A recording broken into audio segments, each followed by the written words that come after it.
Bonsoir à toutes et à tous. Bienvenue sur Guadeloupe Infomédia. Aujourd'hui, on décrypte un document politique majeur, la lettre adressée par le sénateur de la Guadeloupe, Victorin Lurel, au Premier ministre. Une lettre dense, technique, mais qui touche directement votre quotidien parce qu'elle parle d'un sujet explosif, le prix des carburants. La préfecture vient d'annoncer une nouvelle hausse des prix à la pompe. Dans ce contexte, le sénateur estime que le système actuel manque de transparence et de contrôle. Il avance 8 propositions pour faire baisser durablement les prix. Première proposition, la transparence totale. Le sénateur demande que l'État publie régulièrement la décomposition du prix à la pompe, les volumes importés et raffinés, ainsi que les résultats financiers de la SARA.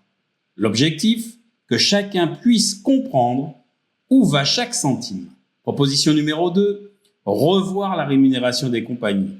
Aujourd'hui, les compagnies pétrolières bénéficient d'un taux de rémunération garanti de 9%. Selon le sénateur, ce taux est trop élevé et rend la SARA particulièrement rentable. Il demande un réexamen immédiat. Proposition numéro 3, encadrer les surcoûts d'approvisionnement. Les surcoûts d'approvisionnement, honoraires, primes, frais de trading sont aujourd'hui plafonnés à 4,7 $ par baril en moyenne, selon l'arrêté du 5 février 2014. Le sénateur estime que ces coûts doivent être mieux contrôlés pour éviter les marges abusives. Proposition numéro 4, réguler le transport et les loyers. Le secteur est intégré verticalement. Les compagnies fixent les coûts de transport et les loyers des stations. Le sénateur propose un encadrement strict de ces montants. Proposition numéro 5, revoir les indemnités de précarité des gérants. Ces indemnités, appelées IPG, sont aujourd'hui payées par les consommateurs. Le sénateur les juge irrégulières et propose de les faire financer par les compagnies, voire de les supprimer et de renégocier les accords interprofessionnels.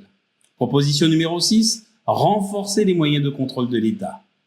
Selon un rapport de l'Inspection générale des finances, la SARA élabore elle-même les grilles de prix et les services de l'État n'ont pas les moyens de vérifier. Le sénateur demande un renforcement massif des équipes locales. Proposition numéro 7, revoir les marges de gros et de détail. Les marges seraient aujourd'hui décorrélées des coûts réels.